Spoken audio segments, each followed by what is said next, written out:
So you're leading us off tonight, Kingy, with the self-destructing Melbourne. Yeah, well, they're the talk, aren't they, Melbourne? And how do you respond and what do you do? And we chatted about them a month ago and we said, do you make the change on how they're playing or do you commit to the plan because it ran aground at the pointy end last year? It only just ran aground. So I think they've overcorrected. I think they've jumped at shadows. This was a pretty good set of foundations set by this group, a group full of contest winners. So let's step through what it looks like from a numbers point of view.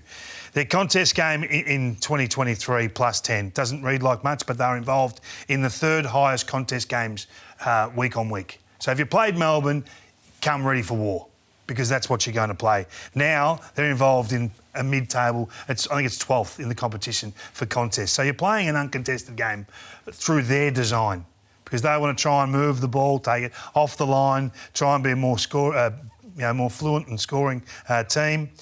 But since then, their back line's dropped right away. They were plus 13.5, winning the ball back in their defensive half. Now that's only plus 7 or 8.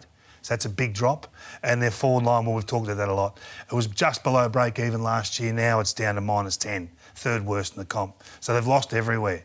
So I guess you've got to work out whether this is retrievable. Can they just flip it and go back the other way? I want to look at some of the individuals. And I think Max Gawn's contested numbers have gone up. So you can argue whether that's good or bad with the Grundy move to another club. Petrarca's slightly fallen, but not a lot. There's a bit of supply involved in that with their forward 50 stuff. Viney's gone down just marginally, but Oliver's the one I want to talk about. Because watching Clayton Oliver, I think they've turned a rooster into a feather duster. This guy, to me, is a contested bull. If you take the game out of contest, he's not a transitional midfielder. He gets lost in the game. And I think he's lost his edge. And I don't know how you get it back, Joey, or if you can get it back by just showing him the vision and challenging him to get better because he's out of sort. He's the one. If Oliver doesn't correct, they can't win it. They can't finish top 4 and the era will be over because you'll lose your aura and good luck next year. What are you going to do next year? Go back to the old plan you haven't gone back to now? Like it'll be a real concern for them. So let's have a look at what Oliver's done because his ball winning, we just saw some of that there. He went from number 1 to number 40 in the comp. And this is what it looks like. So everything's super quick. He's not as rigid with his positioning. He's not as effective going into contest. He's almost questioning himself as he's coming in. He's not as aggressive at the ball carrier or the spilt ball. He's getting pushed away so easily by his direct opponent. It's not funny. And he's just there, but he's not really there. It's just a minor thing, and I know these things are so correctable, but when I look at the lesser figures pushing him out of the way, I think he's not as solid in his foundation. He's not ready for the contest more often than not. And when he does win it, you're really getting nothing from it. The ball's out and gone straight away, and the contest is over. So they're getting nothing from what he's actually doing. So that really concerns me. And then here you've got the ability to go through, he's finishing in that position where he used to be the one putting players in that position with his strong body. They're all simple little things, but when you talk to midfielders, this is the craft. Again, pushed off. His recovery's terrific. He wants to do it. He knows what he wants to do, but right now it's not happening. So I don't know how you reset this or reprogram this. Is it just showing vision? Look, this here, he's never stayed in that position behind a man and sort of just hovered around and not really committed in or out. He's been, boom, let's go. That's a loose ball. That's mine. So you think it's physical or mental? I think it's a combination of both. Well, I don't know. I don't have the answers, but you can see it. And the more you watch it, the more it strikes you. And you see there that the conversion rate is a thing that midfielders pride themselves on. If the ball's tapped to them, getting it from inside to outside is the feature in their game. Tackle breakers, taking the game from inside to out. That's where the joy comes on the scoreboard. He's close to last of the top 50 in the competition. So it's a massive problem. Sure, it's correctable, but they're running out of time. And unless he corrects, then they're in real trouble as a team. So that's the facts laid bare. They've taken the game out of contest into an uncontested game, which doesn't suit any of their midfielders. So if you can't do more damage around the edges with your flankers, I wonder why you persist with this, because it's running aground. That's on watch. And then ahead of Sunday night, the huge occasion that this is, you want to put Essendon on watch with a few alarm bells, just in the current form. Yeah, all eyes are on Essendon, I think, at the moment. We're still just wanting to find out exactly how good they are, and they've done a lot right. And to be fair, there's not a lot wrong with their game. Defensively, they're holding up really well. Scoring's been okay. But there were just some slight alarm bells when I dived into their stoppage work, which at the start of the year they were being lauded for. It was a great strength. The Durham into the midfield and Perkins coming along and Zach Merritt's start to the year. But if you just break it down into the last 4 weeks, it's just there's some slight alarm bells that I think they want to correct this trend before it becomes a real concern. So you can see the clearance differential, second best in the competition up until round 8. The last month, 18th. Points from clearance has dropped away. They're conceding less than a goal a game in that stat.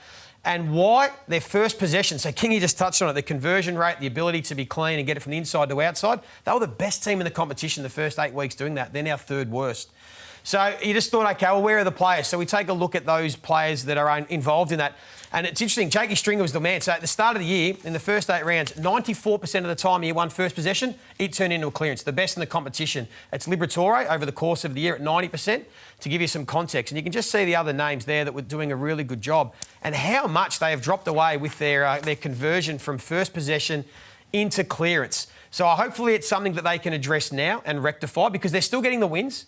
And I think they have been propped up a bit by their defence. So we take a look at just some examples of what that looks like. And the one is Jakey Stringer. So we know he's become a centre bounce player, but the last 4 weeks, he's actually the second worst in the competition at the differential from when he's in the centre bounce, they are losing more.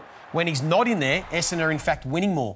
Could just be a bit of an anomaly, but it could be something that they just need to be conscious of, because they're not getting the results at the moment. Now, this is what it looks like first possession. Caldwell, hands on at first, a little bit like we just saw with Clayton Oliver, a bit flippant at the moment, not as strong.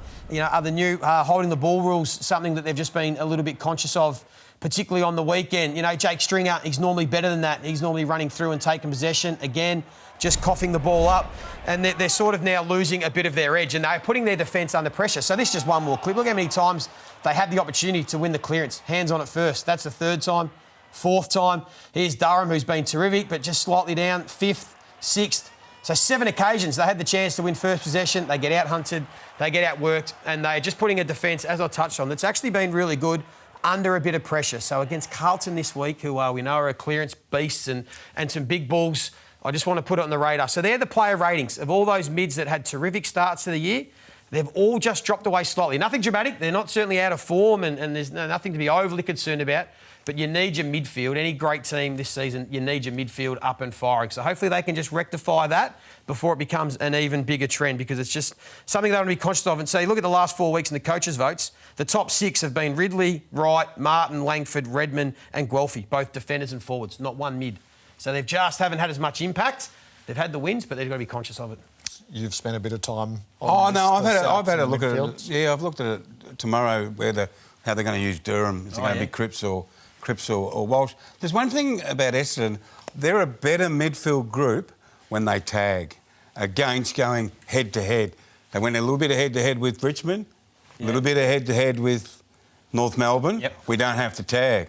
When they knocked over the Dogs early in the year, Caldwell, Libba, Durham, Bontempelli. Yep. This week, Walsh and Cripps, hunt them. They're going to go after them. Yeah. And I think, I don't know, does that unite?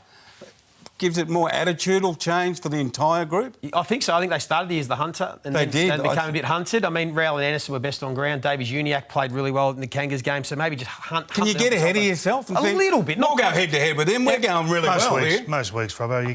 Yeah, a little bit. Yeah, good test for them. It's a good challenge, isn't it? It's a great challenge. And if it works, well, maybe it sends a little message across the competition that this is the way to go. All right, you've given us plenty to watch for.